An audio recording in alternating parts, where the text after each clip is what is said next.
ప్రేమ మనిషిని మార్చేస్తుందంటారు. కానీ అదే ప్రేమ హద్దులు దాటితే బంధాలను చెరిపేస్తోందా, కుటుంబాలను కూల్చేస్తుందా, చివరికి పసి ప్రాణాలను సైతం బలి తీసుకుంటుందా?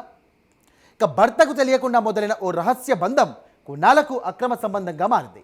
ఆ సంబంధానికి అడ్డుగా కనిపించింది 2 ఏళ్ల చిన్నారి. చివరికి ఆ పసిబిడ్డే ప్రాణాలు కోల్పోయారు. బయటకు చూస్తే అది ఒక హత్య కేసు మాత్రమే, కానీ లోతుగా చూస్తే మారిపోతున్న సంబంధాలు, పెరుగుతున్న అక్రమ సంబంధాలు, కూలిపోతున్న కుటుంబ వ్యవస్థకు ఇదో మరో ప్రమాదకర సంకేతం. ఇటీవల ఇలాంటి ఘటనలు ఎందుకు పెరుగుతున్నాయి? రహస్య బంధాలు ఎలా నేరాలకు దారితీస్తున్నాయి? క్షణిక ఆనందాల కోసం కొందరు కుటుంబాలను సైతం ఎందుకు త్యాగం చేస్తున్నారు? ఇక సిద్దిపేటలో వెలుగులోకి వచ్చినటువంటి ఈ ఘటన వెనుక ఉన్నటువంటి వాస్తవాలేంటి? Let's watch.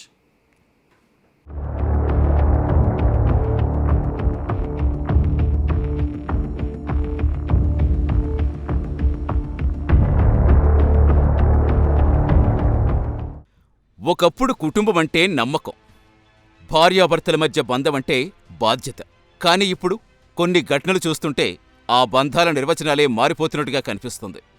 Social media, mobile ఫోన్లు, రహస్య పరిచయాలు, వ్యక్తిగత స్వేచ్ఛ పేరుతో మొదలయ్యే కొన్ని సంబంధాలు చివరికి కుటుంబాలనే కూల్చేస్తున్నాయి. భర్తకు తెలియకుండా మొదలైన పరిచయాలు, భార్యకు తెలియకుండా మెయింటైన్ చేసే అఫైర్స్, పిల్లలకు తెలియకుండా కొనసాగుతున్న సంబంధాలు చివరకు హత్యలు, ఆత్మహత్యలు, దారుణాలు కారణమవుతున్నాయి. సిద్దిపేట జిల్లాలో వెలుగు చూసిన ఈ ఘటన కూడా అలాంటి అనేక ప్రశ్నలు లేవనెత్తుతోంది.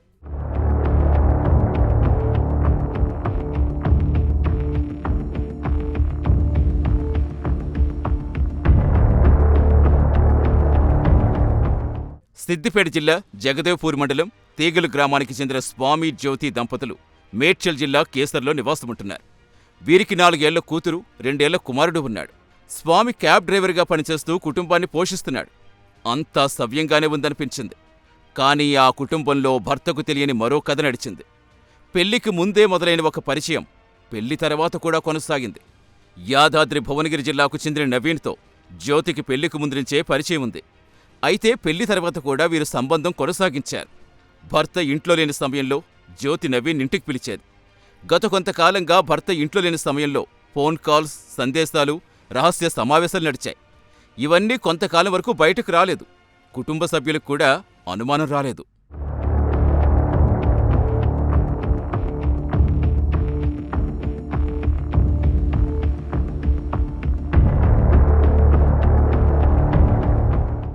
గత నెల 29న కూడా స్వామి డ్యూటీకి వెళ్లగానే నవీన్ జ్యోతి దగ్గరికొచ్చాడు. ఇంట్లో వీరిద్దరూ ఏకాంతంగా ఉండాలని కోరుకున్నారు. కానీ అక్కడ ఒక 2 ఏళ్ల పసిప్రాణం కూడా ఉంది. ప్రపంచం గురించి ఏమీ తెలియని వయస్సు. తన తల్లి దగ్గరికి వెళ్లాలనుకున్నాడు. ఏడ్చాడు. అయితే అదే ఏడుపు జ్యోతి ప్రియుడు నవీన్ కోపం తెప్పించింది. అక్కడ్నించే ఈ వ్యవహారం మలుపు తిరిగింది. 2 ఏళ్ల హరికృష్ణ అకస్మాత్తుగా మృతి చెందాడు. ఆకస్మిక అనారోగ్యం, పిట్స్ వచ్చింది. అనారోగ్యంతో మృతి చెందాడంటూ తల్లి కదలల్లేసింది. తల్లే కొడుకును చంపుకుంటుందని ఎవ్వరూ ఊహించరు కదా. కుటుంబ సభ్యులు కూడా జ్యోతి చెప్పిన మాటలే నమ్మారు. కన్నీళ్లు పెట్టుకున్నారు. అంత్యక్రియలు నిర్వహించారు. అందరికీ అది ఒక దురదృష్టకర సంఘటనగా కనిపించింది. కానీ నిజం మాత్రం అప్పటికే మట్టిలో కలిసిపోయింది.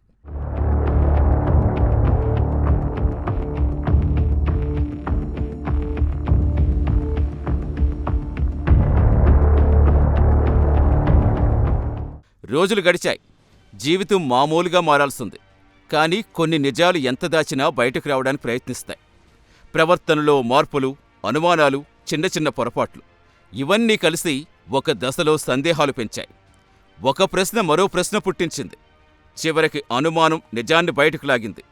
ఆ తరువాత వెలుగు చూసిన వివరాలు కుటుంబ సభ్యులు మాత్రమే కాదు, కేసును చూసిన అధికారులను షాకుకు గురిచేశాయి. జ్యోతి, నవీన్ కలిసి ఉన్న సమయంలో బాలుడు ఏడవడమే హత్య కారణంగా ప్రాథమిక విచారణలో తేలింది.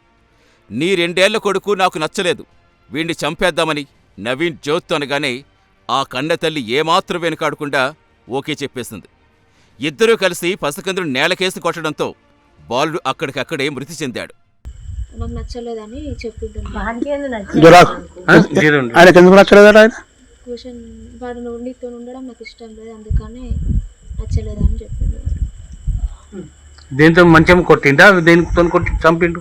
మంచానికి కొట్టిండు. మంచానికి తొక్కిండా? కాలు తొడిగి ఇట్లా కాలుతో తొక్కిండా మంచం ఇట్లా మంచానికే కొట్టాడు. అంటే ఎత్తుకోపోయేటప్పుడే చచ్చిపోయిందా? అప్పుడే కొంచెం బ్రీతింగ్ ఉండే హాస్పిటల్లో చనిపోయింది. ఇప్పుడు ఇద్దరు కలిసి హాస్పిటల్ తీసుకుపోయారా? చూసారుగా, కన్నపేగు బంధం కూడా మర్చిపోయి కొడుకుని చంపిన ఆ తల్లి ఎలా మాట్లాడుతుందో, కొడుకుని చంపిన విషయం ఎలా చెబుతుందో. ఈ ఘటన ఒక్కటే కాదు, ఇటీవల దేశవ్యాప్తంగా నమోదవుతున్న అనేక కేసుల్లో ఒకే అంశం కనిపిస్తోంది. వివాహేతర సంబంధాలు, పరాయి మోజు, కొన్ని సందర్భాల్లో భర్త హత్య, మరికొన్ని చోట్ల భార్య హత్య, ఇంకొన్ని చోట్ల ప్రియుడు లేదా ప్రియురాలి కోసం కుటుంబ సభ్యులే అడ్డంకులుగా కనిపించడం వంటి ఘటనలు తరచూ జరుగుతూనే ఉన్నాయి. అత్యంత విషాదకర విషయం ఏంటంటే, కొన్ని కేసుల్లో చిన్నారులు కూడా ఈ క్రూరత్వానికి బలైపోతున్నారు. మరోవైపు ఒకప్పుడు అక్రమ సంబంధం అనేది కుటుంబంలో గొడవలకు కారణమయ్యేది. ఇప్పుడు కొన్ని సందర్భాల్లో అది నేరాలకు కారణమవుతుంది. ఎందుకంటే ఇలాంటి సంబంధాలు ఎక్కువ కాలం రహస్యంగా కొనసాగాలంటే అబద్ధాలు చెప్పాలి. అబద్ధాలు కాపాడుకోవడానికి మళ్లీ అబద్ధాలు చెప్పాలి. ఒక దశకు వెళ్ళాక నిజం బయటపడుతుందనే భయం పెరుగుతుంది. ఆ భయమే కొందరిని ప్రమాదకర నిర్ణయాల వైపు నడిపిస్తుంది.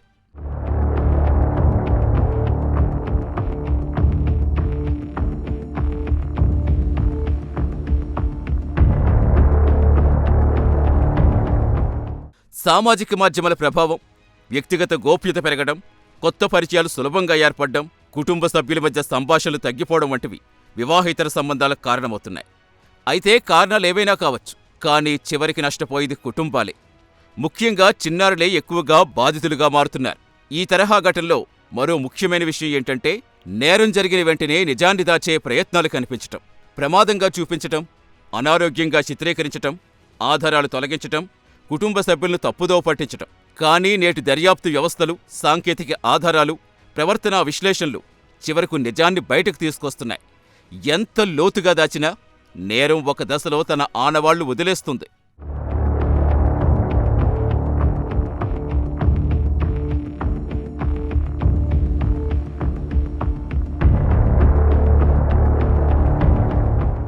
సిద్దిపేటలో వెలుగు చూసిన ఈ ఘటన ఒక చిన్నారి విషాదగాథ మాత్రమే కాదు, కుటుంబ వ్యవస్థల్లో నెమ్మదిగా పెరుగుతున్న మరో ప్రమాదకర ధోరణికి ఉదాహరణ. సంబంధాలు బాధ్యతల మీద కాకుండా రహస్యాల మీద నిలబడితే, ప్రేమ పేరుతో స్వార్థం పెరిగితే, కుటుంబం కంటే వ్యక్తిగత కోరికలే పెద్దవిగా మారిపోతే దాని పరిణామాలు ఎంత భయంకరంగా ఉంటాయో ఈ ఘటన గుర్తు చేస్తుంది. కొన్ని నేరాలు డబ్బు కోసం జరుగుతాయి, కొన్ని పగ కోసం జరుగుతాయి. కానీ కొన్ని నేరాలు మనుషుల ఆలోచన విధానంలో వచ్చిన ప్రమాదకర మార్పులను బయటపెడతాయి. ఈ ఘటన కూడా అలాంటిదే. ఎందుకంటే ఇక్కడ కోల్పోయింది కేవలం ఒక ప్రాణం కాదు, ఒక కుటుంబం నమ్మకం కోల్పోయింది. ఒక తండ్రి తన జీవితంలో పెద్ద దెబ్బతిన్నాడు. ఒక చిన్నారి భవిష్యత్ శాశ్వతంగా ముగిసిపోయింది.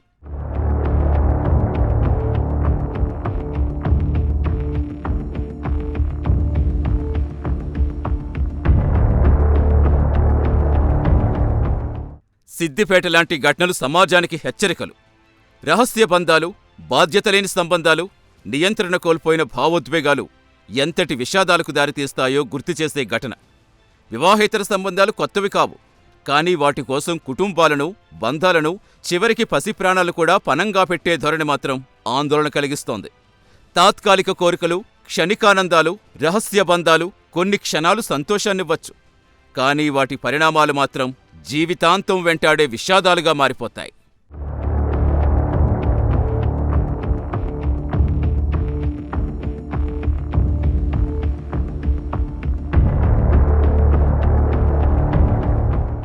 ఒకప్పుడు కుటుంబం కోసం వ్యక్తిగత కోరికలను త్యాగం చేసేవారు. ఇప్పుడు కొన్ని సందర్భాల్లో వ్యక్తిగత కోరికల కోసం కుటుంబాలనే త్యాగం చేస్తున్న పరిస్థితులు కూడా కనిపిస్తున్నాయి. సమాజం ఎంత ఆధునికంగా మారినా, సాంకేతికత ఎంత పెరిగినా మనిషి జీవితాన్ని నిలబెట్టేది చివరికి బంధాలే. ఆ బంధాల్లో నిజాయితీ, బాధ్యత, పరస్పర గౌరవం లేకపోతే కనుక వాటి స్థానంలో మోసం, రహస్యాలు, స్వార్థం చేరితే చివరకు మిగిలేది విషాదమే. ఎందుకంటే కొన్ని నేరాలు ఒక కుటుంబాన్ని మాత్రమే కాదు, సమాజాన్ని కూడా ఆలోచింపజేస్తాయి. ఈ ఘటన కూడా అలాంటి బాధాకరమైనటువంటి వాస్తవాన్ని మన ముందుంచింది.